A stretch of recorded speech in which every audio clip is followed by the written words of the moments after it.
Okay, another quick video right here. As you can see, I'm on my second part. This is the second coat of paint I've applied to this. Now, the paint that we use that normally comes in these spray bombs is epoxy. No, I'm sorry, enamel. Get them mixed up. And with enamel, you could work with it. And I have a 3-stage process I use to make it look like glass. Number one is I just get a coat on it. I don't put it on thick. I just get a coat put on it. I let it sit a week to cure in and dry in real well. Stage 2, I come in with a 600 to 800 grit sanding unit, and I lightly sand it. I get it to where it's really smooth. Now this is the process, this is the part I call taking the hills down to the valleys, which if you look at paint, it's at a microscopic level, it's, you know, hills and valleys. You want to take the hills off and bring it down to the valleys and get it flat, make it a prairie land, a flat prairie land. That's how you get the pretty, flat, good looking paint. Now I know a lot of you guys are looking at this saying, oh, this is great for a spray bomb. I could make it look even better than this. Part of it is getting out in the good sunlight, having, you know, no wind around, which I do right now. And we had a rain a couple days ago, so that's going to cut down the dust around the area here. But I sanded a lot of this down. I mean, when you feel it, you can feel some stuff on it. And I'm going to take this down some more for my, that was stage 2. For stage 3, I'm going to go through this on this area, through here, here, and in this area. And right there is what I'm going to repaint. I'm going to use painter's tape. I'm going to block the areas off that I don't want paint on, like this and this and this area. I just lay some cloths on it and use some tape in the big areas. I'm going to smooth it out real good, reshoot it. This will be the last time. Now when I work on it, I lay some cloth down on this so not to mess up the backside. When I paint it, like on this one, you can see I got it up and I got it on some 4x4s. Now let me show you this real quick. These are 4 companies that I pulled this off the web, and there may be more out there. If there is, I'm not real sure. There's Potter's Farm Toys, Magnuson Pedal Tractors, Samuelson Pedal Tractor Parts, Burkholder's Midwest Parts and Decals.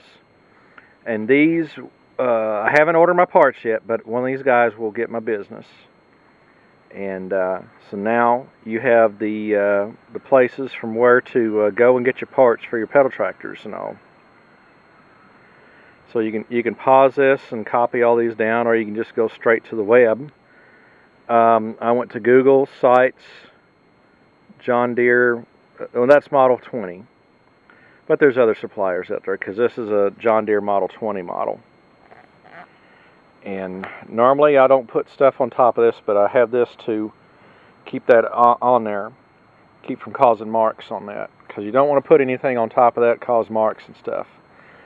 But let me go back and show you a little bit on my sanding. Like I said, this is wore down probably to a 600 or 800 grit. Now when I sand it, I use even pressure, and I clean this often, which is smacking on that and getting some of the crap out of it. And I want to go in, I don't want to go in circles. I want to go back and forth, and just work it. It's not hard work. Now the good thing is I got the afternoon sun going on. That helps me look at this at an angle. That's another one of my tricks that I use when I'm painting. If I see a spot that looks a little bit what I call dry, I could shoot it. I could shoot this to where it has the glass look. And that's also a part of painting, is having that good eye to see that sort of stuff. Now as you can see, as I'm sanding this down, you want it all to be a uniform color. You don't want any shiny spots. That means that these are sticking up. This is showing that it hadn't been sanded yet, and I could see a little piece that got somehow into the paint right there, but I got that out of the way. It's going to be a flat, smooth, and up around this area right here. Now this is going to have a sticker on it because I'm not worried about it. But clean that stuff. Now I get right to the edges and I try not to go over it. You want to be careful on the edges. I don't want to break through to the base, aluminum or anything like that. And you can see how I'm smoothing this down. You can see where there's marks like that. What I'm doing is taking the hills and valley, taking the hills out and making it, filling the valleys in. And you can see where it shows that up. You can see this area has smoothed out quite well. You can see how that's working out. I'm going to have to work on this. It's hard to hold a camera and do this all at the same time. I would like to, to be able to show you guys more stuff like that.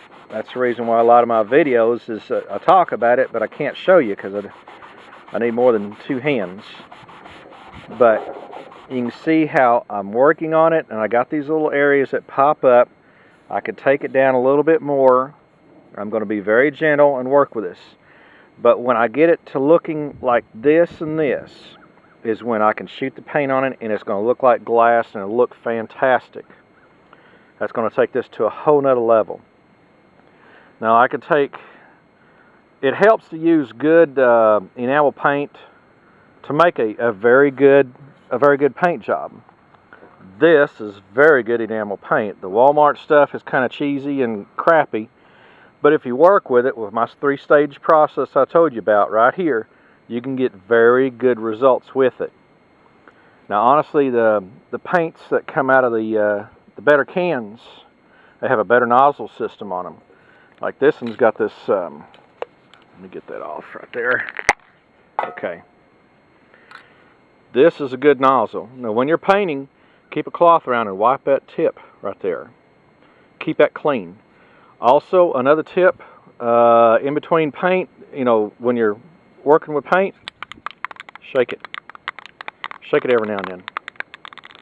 Also, when you're spraying, go back and forth, and don't get in an arc. Not like that, like this. Smooth and consistent. Get where you can look at it in the light.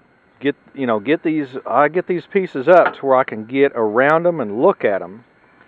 And I get the light so just right to where I could look across that and see if I got good coverage. That's another really good trick.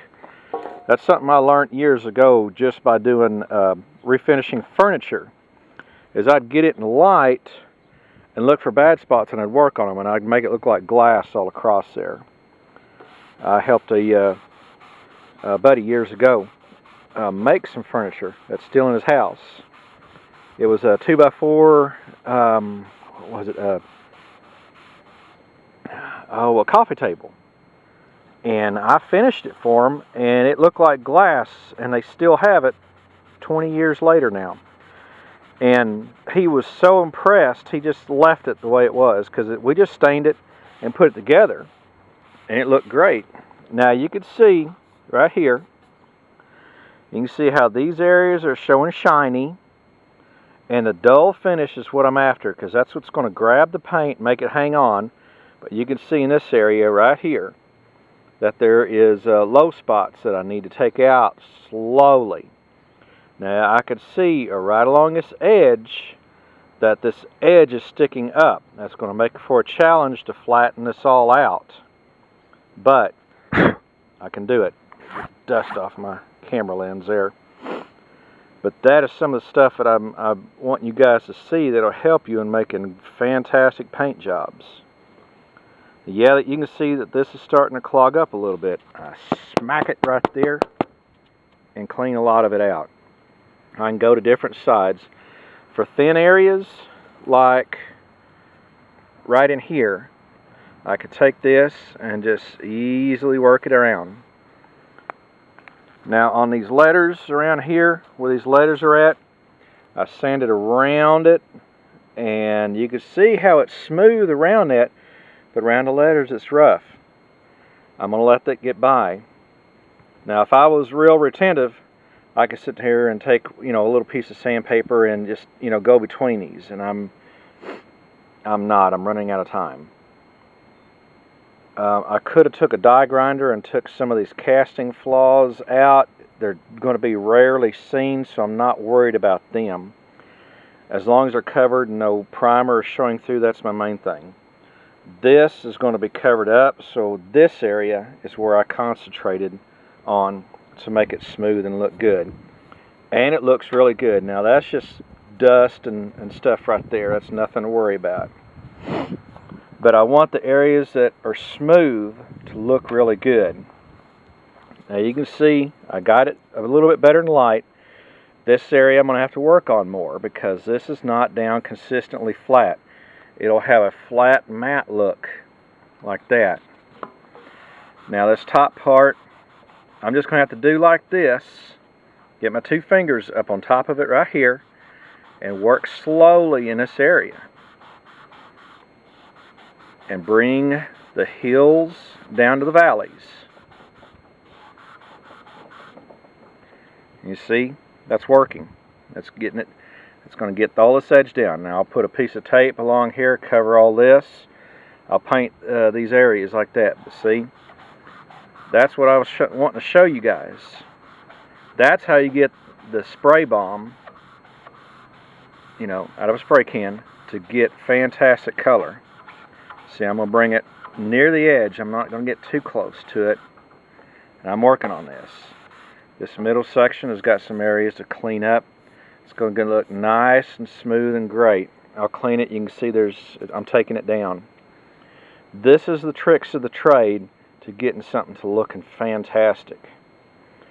Where there's a decal, don't worry about it. That's going to be covered by a decal. I'm not worried about it. This, because this has the ability to bend and conform, I'll be able to wrap it around. You see, I can get around that. What I do is I work in a little bit of area at a time. And there's been times where I'll pick this up and put it between my legs to work on that top area. You got to be careful around the edges because that's where you can break through the paint. And you can see how the paint is real strong around these edges, and I'm working it good. That's the proper way to work that. But that's a very good tip that I'm showing you guys right there and all. Like I said, not epoxy, dang it. Enamel paint is really good, and you can work with it. That's a thing that makes it so great. Now lacquer, and haven't seen none in any spray cans, but you'll do the same thing with it. You'll sand it like this, but you'll put some clear on top of it, and the clear is what you work. But the lacquer has to be the same way like this. You have to get it really smooth like that, then put the clear on it, then you work the clear. You'll do a couple of clears, work it, work it, work it. The problem with clear is it has no pigment in it, and it's a real weak kind of a paint.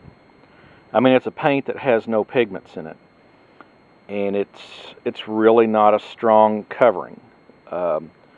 Lacquer is kind of stupid proof, I mean, to be honest with it. And that makes it good for folks, if you're a beginner, working outside, doing stuff like that, yeah, that's okay. Me, my shop is so full of crap, I can't get nothing in there. So I got to work outside too. But we got a couple weeks before Christmas. I'm getting close on my time. Like I say, today I'll do the sanding, I'll spray it, and it'll be the last one. And it'll look like glass when I'm done. I showed you what my seat and the axle tubes look like, and they look like glass, and they're fantastic. And so I'm going to do it to this one. Now when I get done, I'll wipe this with cloth, and then I'll take that tack cloth and clean it real well, get all the dust out of that. But I got a lot of work to do to get these areas to match this, and to work on this too. That's part of having a good eye and seeing that. You get detail oriented on stuff like this.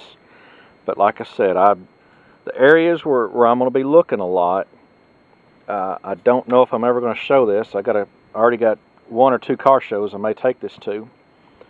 But you know, you can have, anybody can do what I'm doing, and that's why I'm showing you guys this. I'm showing you so anybody can do this, and it's a fun thing to do. I'm not busting my butt. I'm having a good time doing this. I can only work on it when we got good weather, and so that's where we're at. But this is a good video. You learned a lot on this little video. Next few ones are going to be, you know, putting little details and stuff together, and other stuff like that. So for now, I'm going to sign off, and I'm going to get to work on this thing and do some painting. But right here, I showed you a good chunk of what I do, and this is how I take that enamel paint and I make it into show quality. Now, when I get done with all this, I'm going to wax it, and that'll make it look even better. And it's going to be stored inside, so I'm not really worried about all that. But that's where we're at right now. When I painted, I put it up on a stand like I got a 4x4 underneath there. And got to have my glass of tea with me. And so that's where we're at. So hang in, folks. There's some more good ones. This is a real good video. I showed you a lot of good stuff right there. That is my secret to making enamel paint work. And hang in there, and we'll get more videos coming. See you soon.